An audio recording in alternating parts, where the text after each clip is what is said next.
evening. I'm Gwen Eiffel. Jim Lara is off. On the NewsHour tonight, our summary of the news, then an update on Hurricane Katrina, the physical damage and the cleanup to come. The new Iraqi constitution, does it hold the promise of democracy or the seeds of division? And a newsmaker interview with Democratic Senator Patrick Leahy about next week's confirmation hearings for Supreme Court nominee John G. Roberts. Major funding for the NewsHour with Jim Lara has been provided by... Proud parents Jake and Paula just sent their fourth son off to an Ivy League college. You think it's easy putting 4 kids through college? We've been working at this since we got married. Now 2 of them are going to business school. Trust me, it's been no walk in the park.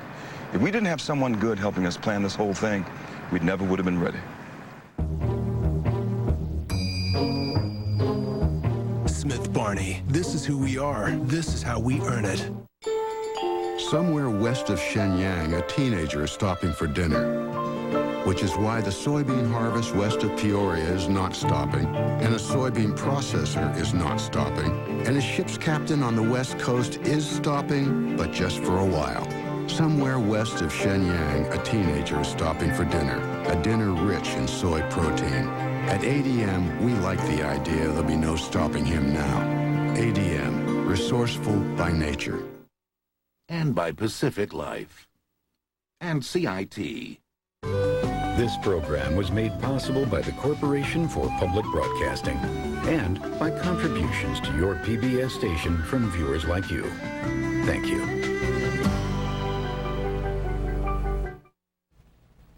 Hurricane Katrina hit the Gulf Coast hard today, from Louisiana to the Florida Panhandle. The storm blew ashore between New Orleans and Biloxi, Mississippi, with pounding winds and flooding. It killed at least 2 people and damaged thousands of homes. Spencer Michaels has our report.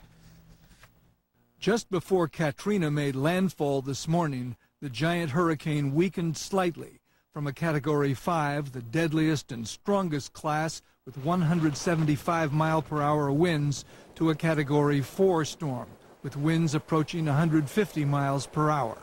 Katrina also turned eastward enough to spare New Orleans the direct hit the city had long feared. But the mammoth storm still packed awesome power. Mighty winds, blinding torrents of rain, and deadly storm surge, a wall of water 20 feet high in places.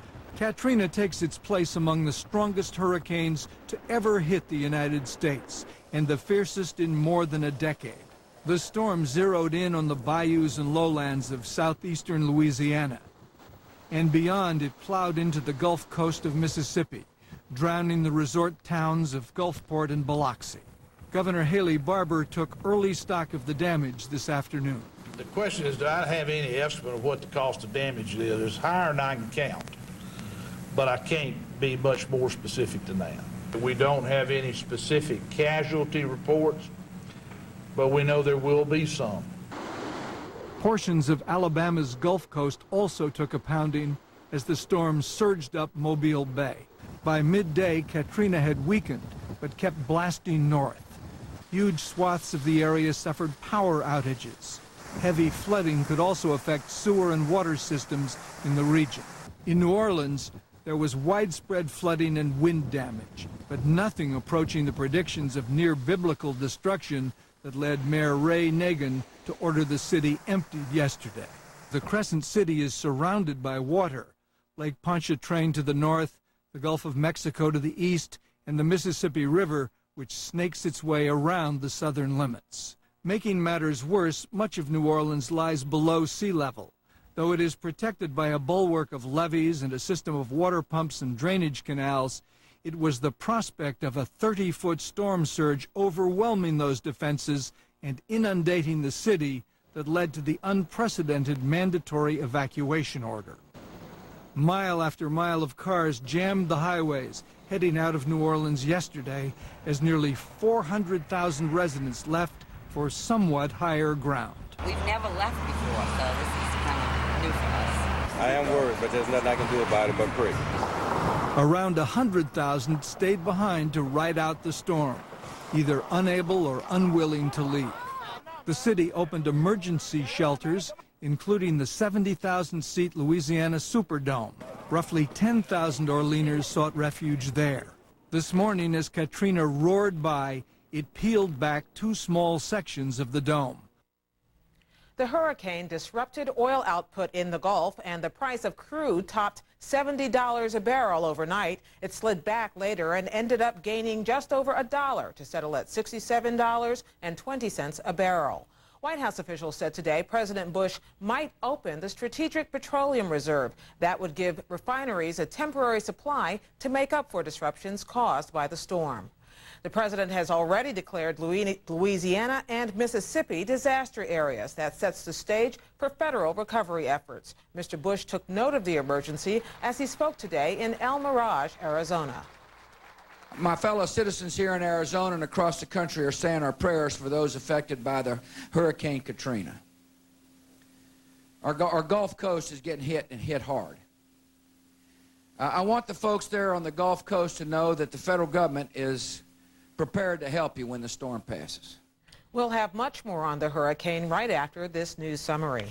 In Iraq today, Sunni Arabs denounced the new draft constitution. Thousands of people protested in Saddam Hussein's hometown of Tikrit. Their leaders urged Sunnis to vote against it in this October's referendum.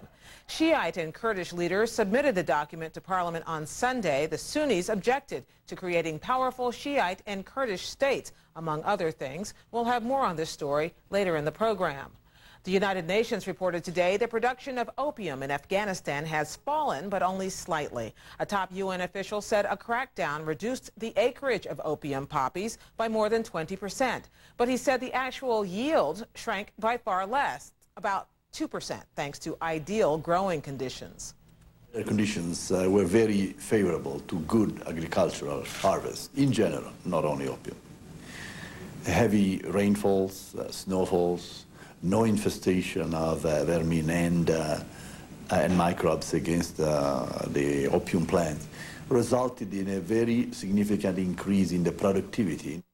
The decrease in opium was the first since the fall of the Taliban in 2001. Afghanistan still produces nearly 90% of the world's supply. A top Senate Democrat pressed today for all documents on Supreme Court nominee John Roberts. Senator Patrick Leahy of Vermont, the ranking Democrat on the Judiciary Committee, met with Roberts on Capitol Hill today. Afterward, he told the NewsHour he wants the material Roberts wrote in the Solicitor General's office under the first President Bush. The administration says legal advice to a president should remain confidential. We will have the Leahy interview later in the program. Accounting firm KPMG admitted to creating illegal tax shelters today. The company agreed to pay $456 million in federal penalties and fees. It will also create a compliance and ethics board. IRS Commissioner Mark Everson said the firm's wealthy clients avoided billions of dollars in taxes between 1996 and 2002. The only purpose of these abusive deals was to further enrich the already wealthy and to line the pockets of KPMG partners. KPMG's actions were a direct assault on our progressive system of income taxation, and left unchecked would have badly eroded the faith of hard-working, tax-paying Americans in the fairness of government itself. Federal prosecutors also indicted 8 former KPMG employees on charges they tried to defraud the IRS. On Wall Street today, the Dow Jones Industrial Average gained more than 65 points to close at 10,463. The Nasdaq rose more than 16 points to close above 2137. That's it for the news summary tonight. Now it's on to Hurricane Katrina, the new Iraqi constitution, and Senator Patrick Leahy.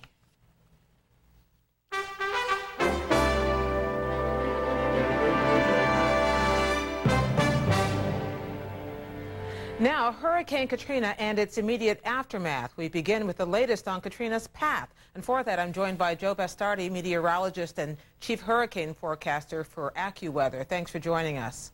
Well, it's my pleasure. How big a storm in the end was this? It was a tremendous storm. The barometric pressure in the storm was, I believe, the 4th lowest on record. And also, for it to hit the United States, It probably was in the top 5 or 6 as far as strength goes, 918 millibars. To put it in perspective with Andrew, for instance, Andrew was 921 millibars, which is a measure of the barometric pressure or the depth of the low pressure of the storm. And this was a much bigger storm. And when the totals come in, I'm sure it will have justified a lot of what people were saying about it. Now, I want to make something clear. It's sort of a pet peeve of mine. This was not the perfect track to take New Orleans under. It was a very, very bad storm and a very risky storm for New Orleans. But the ideal perfect track, I'm going to show you that in just a moment, was not this track. And I think what happened was a lot of people got carried away with some things and then turned around and said, well, look, it wasn't as bad as what it was supposed to be. It's every bit as bad. And when the damage figures come in, we will be seeing that. But you can see this list up here where this ranks, number 4. I mean, there's been over 1,000 hurricanes that we've recorded. This is the 4th strongest one we've ever recorded at 902 millibars. It did weaken a little bit as it came ashore, simply because it was so strong when it was out there over the water. You can see the path was just up to the east of New Orleans. By the way, our forecast track here at AccuWeather had a 6-mile error on the storm coming east of New Orleans. We progged it over, we forecasted over to 89.5. It actually got to 89.6 west New Orleans. Is it 90.2? Yes. And as we look at this track right now, where is it going? We know when it came ashore, when it was still in the Gulf, it was a Category 5. It came ashore at Category 4, and now I understand it's a Category 1. Where does it go from here? It looks like it's like the effects are going pretty far north. Well, yes, this is going to break pressure and wind records all the way up into the Ohio Valley here. What I did want to point out, though, for the education of our audience is the perfect track for New Orleans comes from the southeast. It actually happened in 1947, and you see when that happens, the storm surge gets pushed straight in. This particular situation, the storm surge got directed more at Mississippi. The fear was back into Lake Pontchartrain than out of the north. Now, getting to the future path of this storm, let's take a look at the radar, and you can see the band of heavy showers and thunderstorms pushing up to the north, the storm continuing its way up to the north-northeast, and it's making it, you know, it's pointing which way it wants to go for you up in there, and there goes the effects all the way Tuesday and Wednesday up into the Great Lakes and into the northeastern part of the United States. Very warm tropical air up into the eastern part of the United States. The real fight zone back in here where we're going to see heavy rain. There is a sort of a silver lining to this cloud. There's no cold air around. Now you may say to yourself, well, what does that have to do with anything? Well, the colder the air is on the western side of these storms, the more the clash occurs because of all the warm, humid air, and the heavier the rainfall. So while there is going to be heavy to excessive rainfalls, it won't be like Floyd back in 1999 where there was record cold coming into the storm and forcing excessive rainfalls on the western side of the storm in a widespread fashion. This will have damage, this will have tornadoes, it will have wind. People up in Cincinnati and southern Ohio will be saying, wow, it's really windy here for a storm. Can I ask you about the tornadoes? Have we seen evidence that there are tornadoes which are spinning off of this storm already? Well, there already have been some tornadoes reported, but here's what happens. As the storm gets further inland, drier air gets entrained into the tornadoes, into the hurricane circulation at different levels. When you get that drier air and you have a discontinuous weakening of the storm, it weakens quicker in the low levels than the upper levels. It creates that wind shear that causes tornadic activity to occur.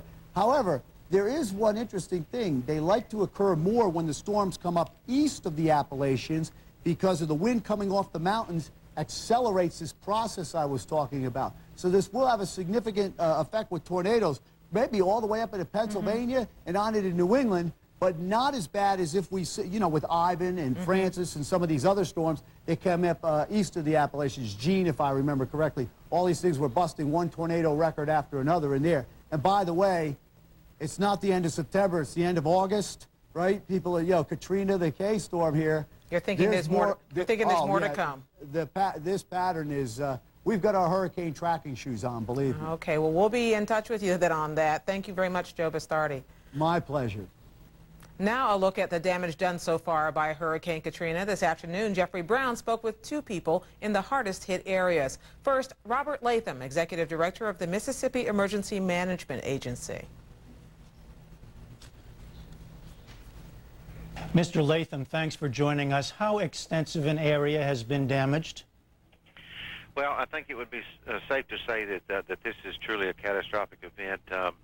that could easily be compared to Camille, and that we're looking at significant damage and destruction across the entire Gulf Coast and several counties inland. And as the tropical storm continues to move inland, even as a Category 1 hurricane, will possibly cause more damage inland, to include power lines down, damaged homes, businesses, and probably damage to the infrastructure that's important. So we still have several hours before we're going to know any idea about what the extent of the damage is, but certainly along the Gulf Coast we know that it's extensive. Do you have any casualty reports yet? Right now we have one report of a fatality in Warren County. A tree fell on a mobile home. Governor Haley Barbour had worried earlier today about the people who had not evacuated the area. Do you know how many people that is? I have no idea. I know that just based on the traffic counts that we saw on the evacuation routes, they were not as high as I would hope they would be. Therefore, I have to assume that a lot of people did not evacuate. So, based on that, I have to say that, there are probably large numbers that did not evacuate. And what about in shelters? Do you know how many people there are there and the situation? Yeah, we have actually several thousand people in shelters, but we have adequate shelter space statewide that could house, additional evacuees. But, to this point, we're not looking at evacuation. That part is over. Now it's just a matter of our citizens remaining where they are and not leaving the shelter, or their friends or relatives or wherever they may be right now. They need to sit tight. Do not attempt to get out on the highways. It is not safe to get on the highways and to travel anywhere at this time. And that as this situation deteriorates inland, it could get worse in North Mississippi. So people should just sit tight wherever they are right now, not risking out on the highways. It's very unsafe out there. Tell us a little bit more about the structural damage that we know of so far in the coastal cities. Well, all I can tell you right now is because there is significant, winds still down there, we are able at this point to get out with search and rescue resources in Jackson County and Harrison County to start trying to rescue some of these people that have been identified as being trapped. We do know we have extensive damage to most all of the hospitals on the coast, and suspect there will be major damage to critical infrastructure and certainly homes and businesses as well. And do you know whether some of these cities are still underwater? Absolutely. I mean, we're talking about it taking as much as 6 hours for the storm surge that came in. Some measured 20 to 22 feet, maybe even 26 feet, that it could take 6 hours for those storm waters to recede. Now, I know you said you're trying to get emergency people in. How quickly do you think that will happen, and what kind of system do you have in place to do it? Well, I think that the time it will take to get those search and rescue resources in the affected areas will be minimal, because we had already pre-staged many of those resources in strategic locations that could minimize the response time. We had also prepared our local communities for the possibility that initial search and rescue would be something that would fall on their back. But we have adequate resources that have been brought in from other parts of the state. We have search and rescue resources from FEMA, as well as the National Guard, the Coast Guard. Every asset that you can imagine in this nation is prepared to respond and get into the affected area to ensure that we have a swift search and rescue mission.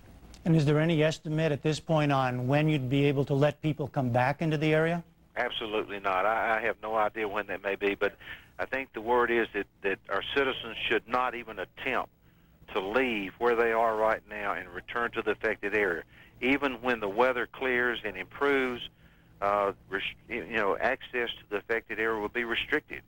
People just need to stay where they are, because they will not be allowed to enter the area where they live until we're sure it's safe to do so. I suppose, though, with power outages, you'd have trouble even communicating that message to people. Absolutely, but we're also, using every outlet the media has. We're also making sure that we get that word to our shelters so they can pass that on to the evacuees that are sheltered there. They just need to stay there. Do not try to return to the affected area. All right, Robert Latham of the Mississippi Emergency Management Agency. Thank you very much. Thank you very much. Now a report on the situation in New Orleans. For that, I'm joined on the phone by Peter Wariski of the Washington Post. Peter, many had worried that this storm could destroy the city. How extensive was the damage? I don't have my hands on any precise figures, and I'm not sure that there are any out there yet, but it certainly wasn't the storm that destroyed New Orleans. It's New Orleans, downtown New Orleans, as I walk through today. There's a lot of repair work to be done. There's several downtown high-rises that are windowless, but it wasn't the kind of end-of-the-century storm that everyone had predicted. What kind of structural damage are you seeing? The most striking damage was in the Hyatt Regency, which is in the downtown. It was a place where lots of people had for years ridden out the hurricanes in New Orleans because they have this thing they call vertical evacuation, in which they get up. The big fear here is water, of course. The problem this time was that the windows in the Hyatt Regency blew out, and they had to evacuate those guests to ballrooms inside the hotel. And what about the flooding situation? Are there parts of the city that are underwater? Is it easy to get around? It's very difficult to get around. The flooding it's here and there, but it's where it is, it's 1 or 2 feet, and that's difficult for even high-riding pickup trucks to get through, as we learned. It's not the kind of flooding that they had feared, but it's still enough to make things a mess. Is there any determination of casualties at this point? I've asked that, and the answer that I've gotten back from some of the local emergency people is it's too early to tell. They don't have any to report, the ones that I've spoken with, but they haven't finished their rescue missions either. Early in the day, the mayor talked about as many as 20 buildings that had collapsed. Have you heard any more about that? I have not heard anything more about that. The buildings that I saw in the downtown, you could see that there were some old buildings that looked like they had been in a state of collapse already, that were already falling down. Those are now already fallen down. But most of the habitable buildings don't look to me, certainly in downtown New Orleans, like they're falling down. There was a lot of talk, of course, about the levees that surround the city, whether they would be overrun, whether they would hold up. What's the situation with those? Substantial success. There are numerous reports of problems here and there, but had there been the kind of levee breaks that they had feared, the French Quarter would be underwater, and right now you can walk down portions of the sidewalk. We have heard reports of as many as 40,000 homes flooded in the area just east of New Orleans. Do you know anything about that? No, I'm in New Orleans, and it's hard enough getting information out of in New Orleans itself, given how difficult it is to get around. People, even some of the emergency people, don't know what's going on, a couple miles away. Well, that was my next question about the emergency people. Are they able to get into neighborhoods? Are they able to get at anything at this point? Sure they are, and they have, some of the state emergency people have some 12 boats out there looking for people in difficult to get to areas, areas that I presume ordinarily you could drive to but are now underwater. Now, you mentioned the Superdome. We've heard a lot about the people sheltered there. Do you know how many people are there, and what about the reports of damage to it?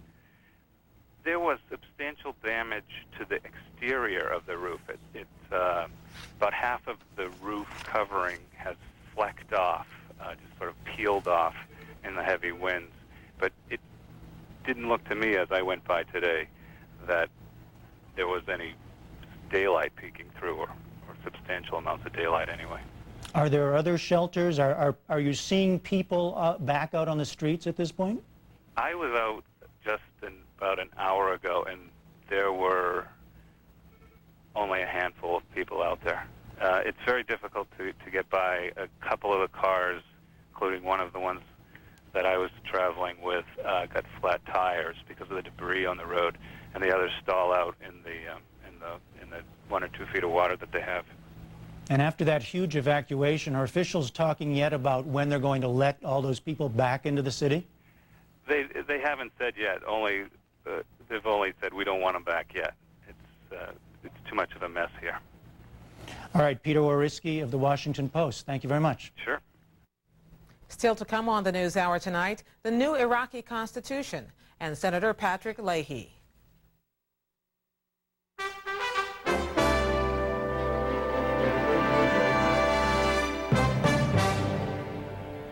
Iraq's draft constitution. Ray Suarez has the story. Sunnis spilled into the streets of Saddam Hussein's hometown, Tikrit, today, and denounced Iraq's draft constitution. Residents of Salahuddin province in Tikrit, along with its districts and suburbs, and all honest Iraqis fully reject the constitution.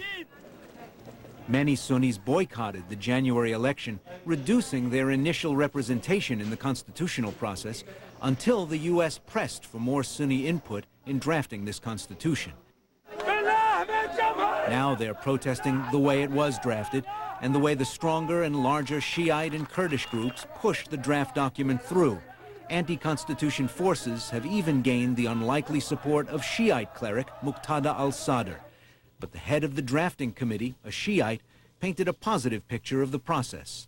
In my view, and in the view of many other members of the drafting committee, this constitution represents a very advanced experience in the region and a marvelous experience for the Iraqi people. On Sunday, smiling negotiators posed for the cameras just before signing the draft constitution. The Iraqi president, Jalal Talabani, a Kurd, said the move meant the October 15th referendum would go ahead as planned. The Constitution is left to our people to approve or reject it. I hope that our people will accept it despite some flaws. But Sunni negotiators soundly rejected it and did not endorse the document. We therefore declare our rejection of the paragraphs in the draft on which we did not reach consensus, which would render the draft illegitimate. President Bush praised and backed the Iraqis' work. Instead of using guns to decide the fate of the future, Iraqis from all aspects of their society came together and wrote a constitution. This constitution is one that honors women's rights and freedom of religion.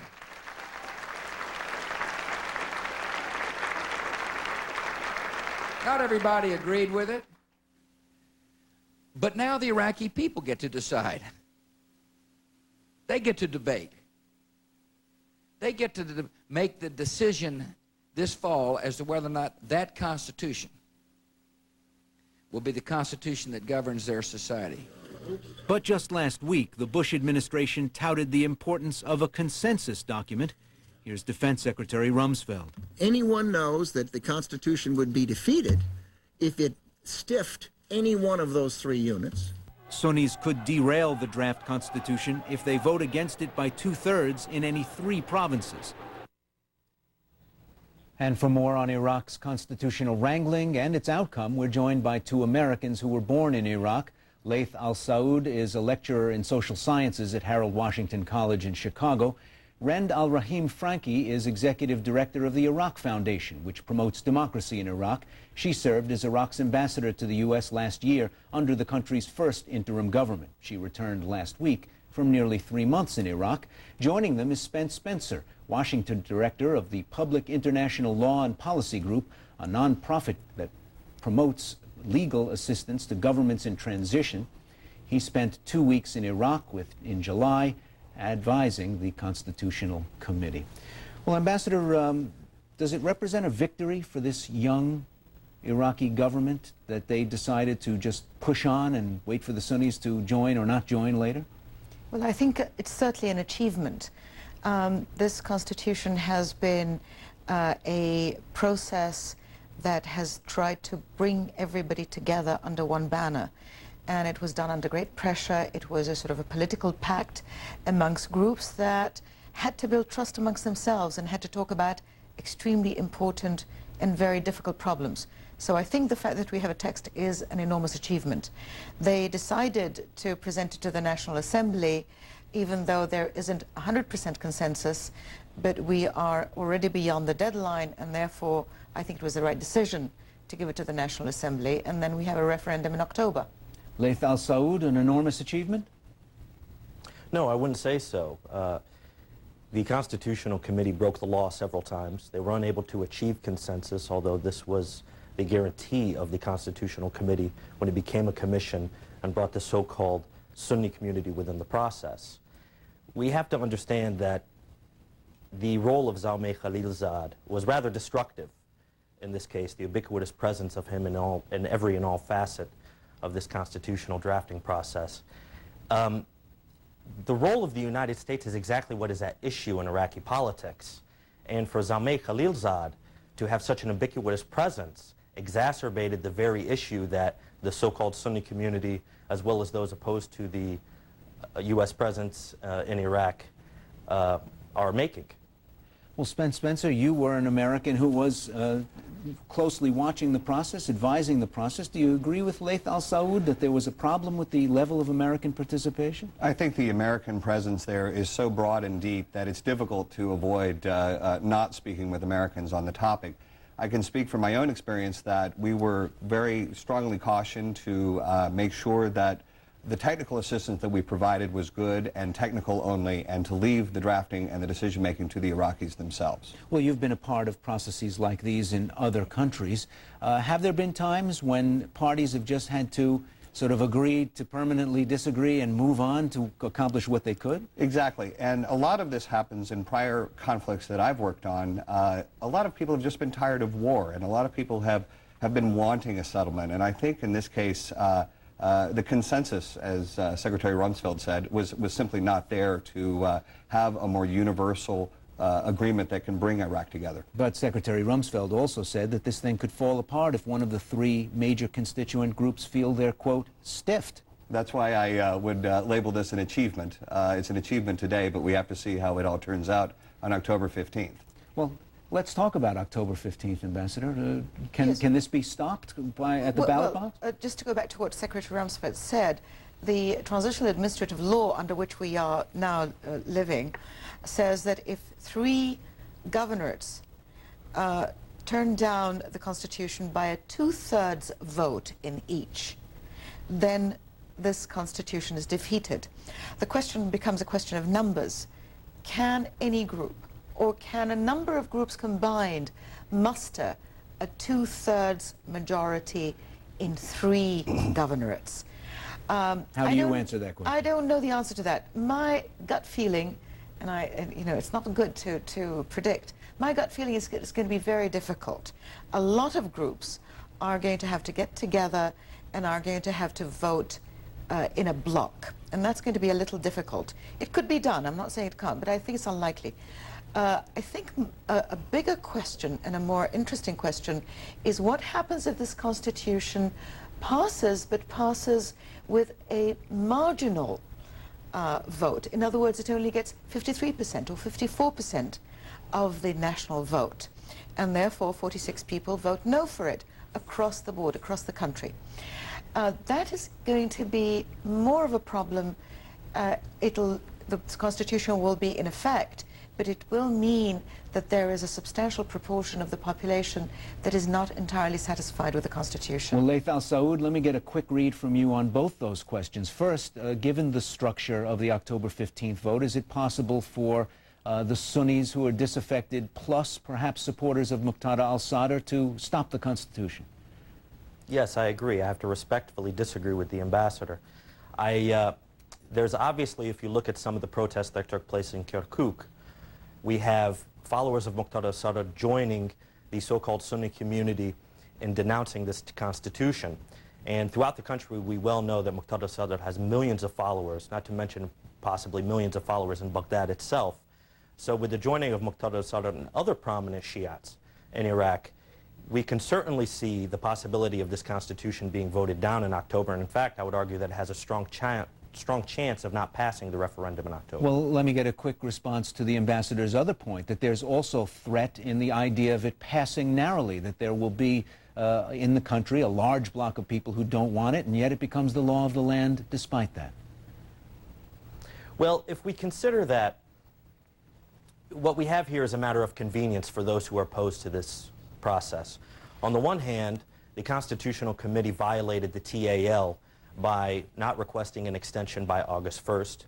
On the other hand, we had some of the fumblings that took place in the past 2 weeks in which the world was able to witness the inability of the Constitutional Committee to reach a consensus.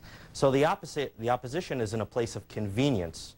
On the one hand, it can advocate, it can campaign against voting against this Constitution in October.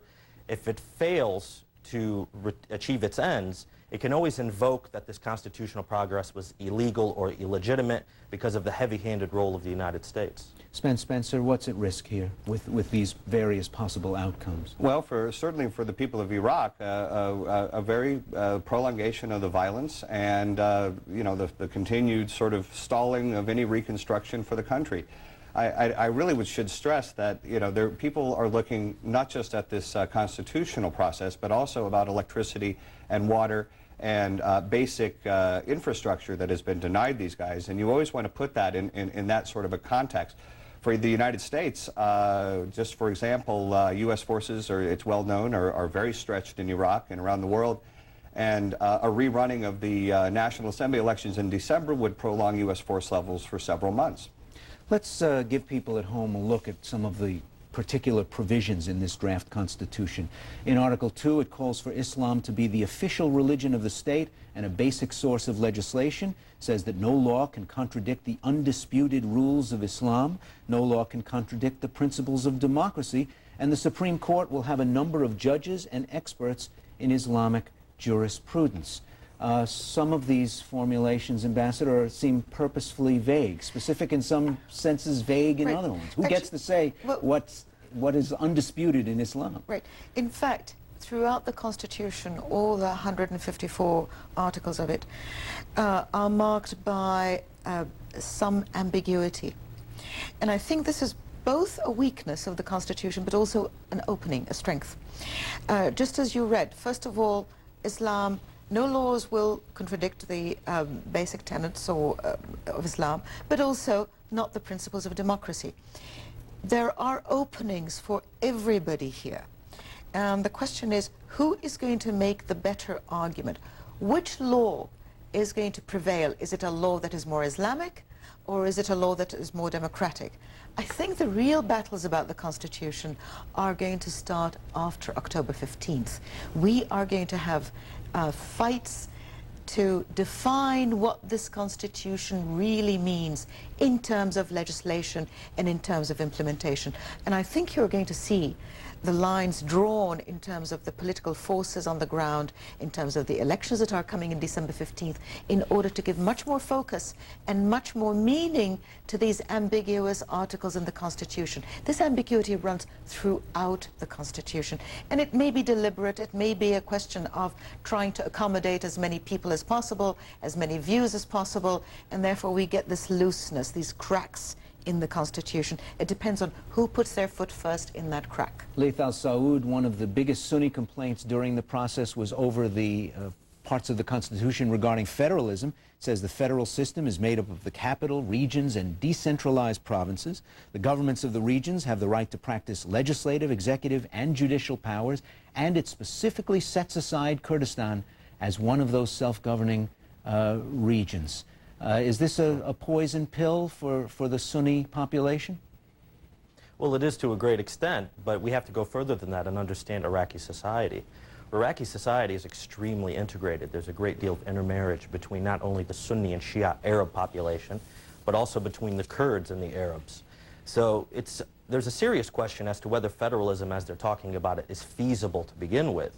There's 1 million Kurds in Baghdad. There are tens of thousands of Sunni in Basra. I also, if I may, would like to address the issue about the attribution of an Islamic state or the provisions within the Constitution which call upon Islamic law and the recognition and respect of Islamic law. Briefly, please. I have a problem with this demarcation between Islam and democracy. I don't think it's been made clear by any analysts, let alone the Western legal advisors who went to Iraq, what they mean by Islam or what they mean by democracy. Whenever we invoke these abstract concepts, there's always going to be some obscurity. Well, we have until October 15th to work it out. Spencer, does this look like a document that's got some chance? It certainly has some chance. I think what depends between now and October 15th is the outreach that is going to be required of all of the members of the Iraqi National Assembly. One of the things that the Transitional Administrative Law called for was that the Constitution would be drafted in consultation with the Iraqi people. And a lot of the National Assembly members that I spoke to were all saying, you know, we missed this chance. We only had 2 months to draft it. we hopefully can get out into the streets and do something. And that's going to be a real serious challenge for these guys. Spencer, guests, thanks a lot. Thank you.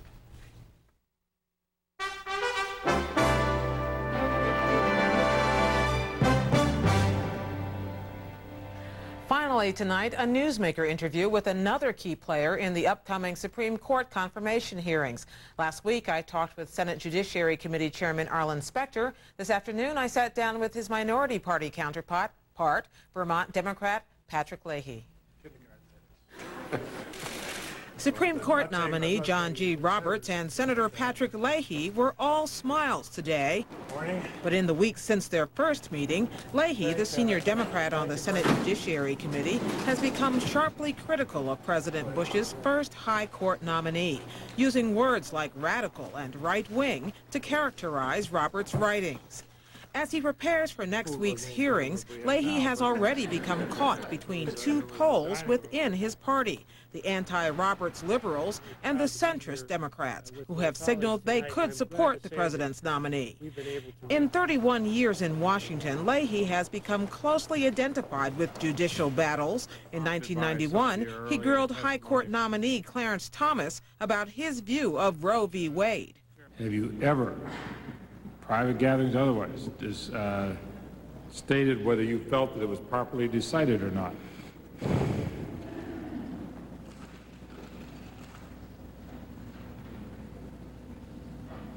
Senator, in trying to recall and reflect on that, I don't recollect commenting one way or the other.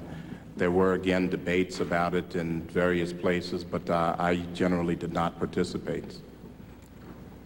I don't remember or recall participating, Senator. So you don't ever recall stating whether you thought it was properly decided or not? I can't recall saying one way or the other, Senator. Well, with all due respect, Judge, I have some difficulty with your answer, that somehow this has been so far removed from your discussions or feelings during the years since it was decided while you were in law school. Leahy, 65 years old and in his sixth term, is the only Senate Democrat ever elected from Vermont. Like Committee Chairman Arlen Specter, he served as a state prosecutor before arriving in Washington. We spoke to him today in the Senate's historic Russell Caucus Room, where the Roberts hearings are scheduled to begin next week. Senator Leahy, welcome. Thank you. You met today with Judge Roberts. How did that go? Well, it was the second meeting we've had, actually the second meeting on this nomination. Obviously, we'd met before when he was up for the Court of Appeals.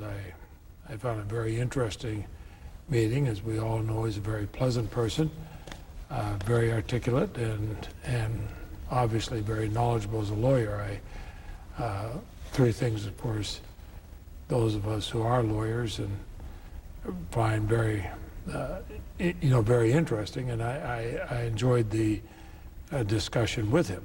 Did you get to ask him any specific questions that you're willing to talk to us about?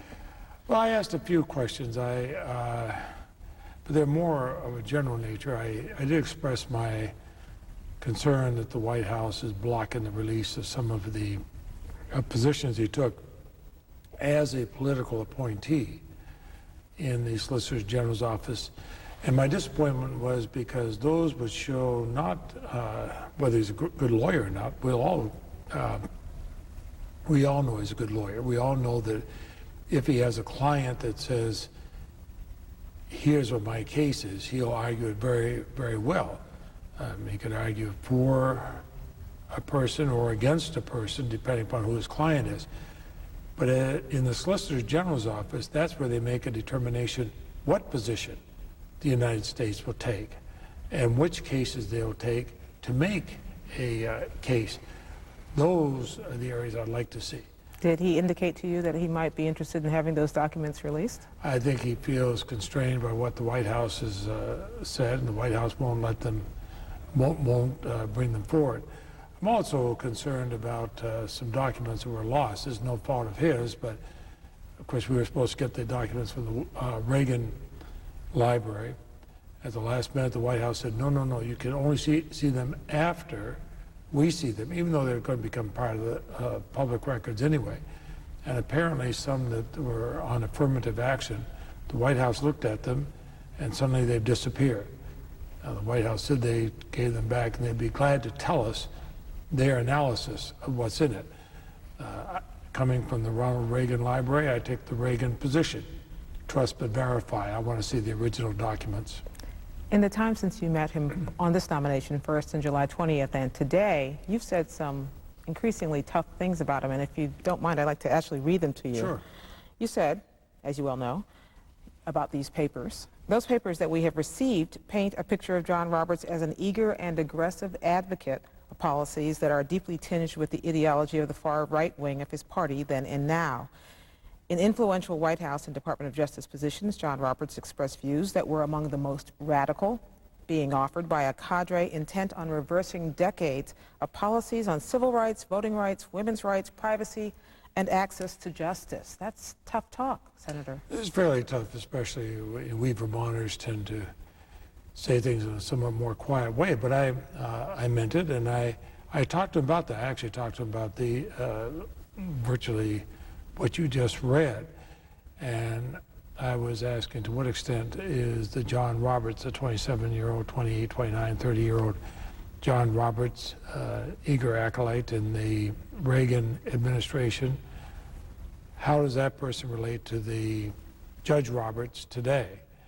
And the reason I asked him that question, I said my feeling about anybody who's going to be a federal judge, especially a Supreme Court judge, I want to know before I vote for that person, could I feel safe if my case was before them, or your case, or the person 2 doors down from here, their case?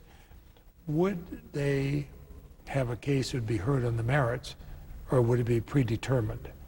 Now, some of the writings you saw there gave the impression of somebody who predetermined these things. I want to know that he would sit as a judge with an open mind, make up his mind. Now, is he going to be a conservative jurist? Sure. I voted for a lot of conservative jurists, but I voted for these jurists on the assumption they were people who would give you a fair shake and would not predetermine a case. When you said that you had concerns about his stand on civil rights, what particularly are you talking about? Well, I wanted to understand that he really cares about affirmative action, that he cares about equality.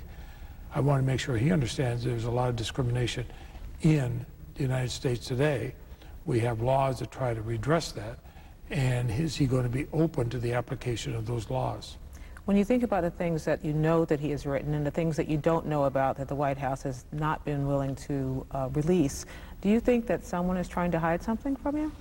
Well, I worry about the things that suddenly get lost by the White House, and maybe they'll turn up, maybe they won't. I'm not willing to just accept what they say about them. I want to see what they say. But I think they do Judge Roberts a disservice by holding things back, especially those areas that reflect what his judgment of what the law should be, not just what the law is, but what the law should be. They do him a disservice because then everybody speculates on what he would say. But then at the same time, that puts a heavier burden on us, a burden that we should try to carry, to ask the questions to find out who he is. And I don't think any senator should feel justified in automatically voting for him unless they're satisfied that person is going to reflect all of us. In previous judicial confirmation battles, you have urged the White House to take the advice of the American Bar Association. The American Bar Association has said that Judge Roberts is well qualified. Does that sway your thinking? It is part of my thinking. I wish they'd waited to read all the things he said that the rest of us did. But no, I think that is. I think conversely, if they said he wasn't qualified, then that would hurt him a great deal. But I think everybody knows he's a brilliant judge. Everybody knows he's a brilliant lawyer. He's been an extremely gifted advocate before the Supreme Court. You, as the ranking Democrat on this committee, are probably the subject of a lot of competing emails, phone calls, pressure, shall we say, from... I've heard. Have you heard that? Centrist Democrats, liberal Democrats, interest groups, they all, I'm sure, are zeroing in on you. What kind of pressure are you feeling? Well, I'll talk to any senator to who wants? I mean, I've done this for over 30 years in the Senate. I'd be glad to talk with any senator who wants to talk about it. I'm not meeting with interest groups of either the right or the left. Any senators trying to influence your vote? No, no. And interestingly enough, on other issues, senators will come and try. Obviously, we got this appropriations bill coming up, or an agricultural bill, or whatever. And senators, as we should, will go around trying to get other senators to vote with you. No senator has suggested to me how to vote one way or the other. You and Senator Specter have a famously cordial relationship. Does preparing for a hearing like this put any pressure or any tension on that? No, I mean, we often have times we vote differently. We often have times we take, even within the Judiciary Committee, different views on things. But we have a great deal of respect for each other and each other's ability, and I think you have that old prosecutor's bond where we can usually work things out. What should Americans who are watching these hearings next week be listening for? They should listen to those senators who actually ask questions. And those who want to just simply give a speech either for or against Judge Roberts without asking questions, frankly, I'd ignore them. I don't care which party they belong to. Listen to those asking questions and then see if those questions give you a view of a justice who could fairly hear your case, no matter who you are in America. Do you feel satisfied this man could hear a case involving me? If you're satisfied with that, then you've got a good justice. If you're not satisfied with that, you have reason for concern.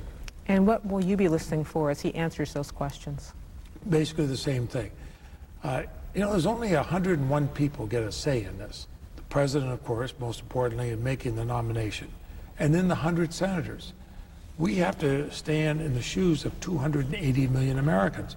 I think some of my fellow senators sometimes don't realize the responsibility that is. It's not a responsibility to jump to an instant conclusion. It's a responsibility to take your time, really pay attention, because we're representing all 280 million Americans. And I want to make sure when I vote, and at this moment I have absolutely no idea how I will vote, but I want to know when I vote, I feel I've carried that responsibility. In all of the years that you've been following this process and been involved in it, what have you learned from past Supreme Court nomination processes that you would apply to this one? I've learned it is wise to wait to make up your mind. I look at both the right and the left cite the case of Robert Bork without appearing as though they were actually at the hearing. Before the Bork hearing began, I suspect he had a majority, if not all of the members of the Judiciary Committee were going to vote for him. Now, as that hearing went on, and as the answers to his questions came out, some of them actually rather strange answers, you could see the change within the committee. And ultimately, the committee voted against him. Ultimately, the Senate, Republicans and Democrats, voted against him. But also, the American public watching the hearing, you could tell from the calls to the offices, to all of us, Republicans and Democrats, that public opinion turned very strongly against him. So the thing is, wait till you get in there. Who knew about Anita Hill before the hearing began? Sandra Day O'Connor, when she was nominated, there was a lot of concerns expressed by some of the liberal groups that, well, she's a conservative from Arizona, a conservative legislator, and all. The vote on her was 99-0. It was a very good vote. Some of these same groups that were critical of her when she was first nominated are now the ones who say, boy, we need another justice just like Sandra Day O'Connor. Keep your powder dry. Senator Leahy, thank you. It's good to be with you.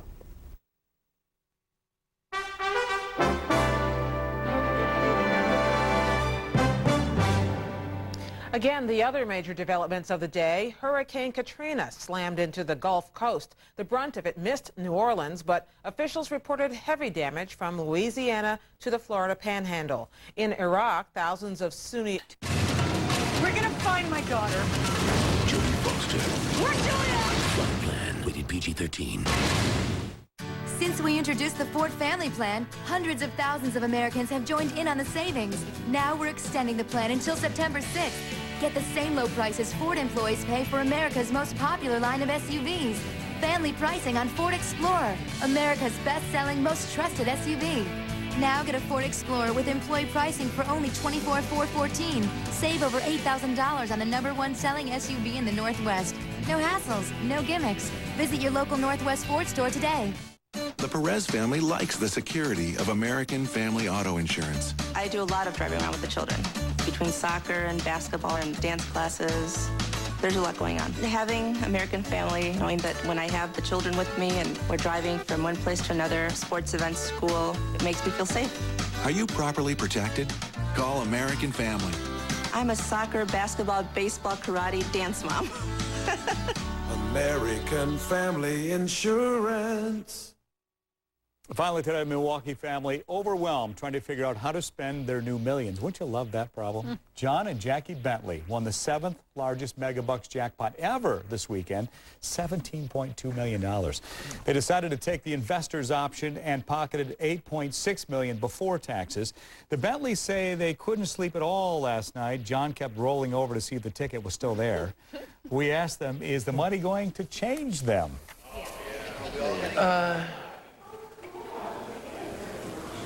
I'm sure some.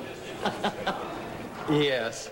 I don't think it's going to change us a lot. I'm still going to dress like this. There you go. Yeah, absolutely. The Bentleys haven't decided what to do with all their winnings yet, but they do plan to go relax to the coast for a few days and take their nephew Steve with them. Yeah, and that's you, Steve? That would be me. I think they're in shock. They probably are. Thanks for watching, folks. That was a great... Thank you for watching the Northwest News Leader. For news online, go to KATU.com.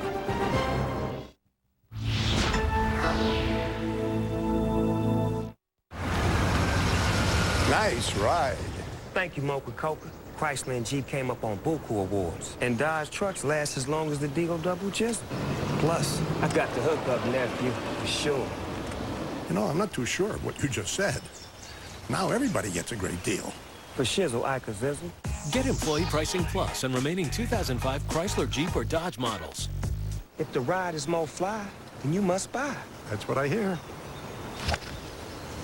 Hey, Mr. Opportunity again. If you're one of those people who likes to have choices, then you are going to love my next 2 words. Honda Clearance. Because it's your opportunity to pick the Accord, Civic, Odyssey, or any other Honda you want for a deal that's very nice. Come on, Honda Plus Clearance? Do I have to draw you a picture? You get it? The 2005 Honda Clearance. Now you can lease a top-of-the-line Pilot EX for $269 a month for well-qualified customers. I'm Mr. Opportunity. I'm back, and I'm still knocking. Local news experience makes all the difference. Like K2 reporters with over 20 years local experience. Reporters with a finger on the pulse of the Northwest. Experience the difference of K2 News at 5. K2 News. The difference is local.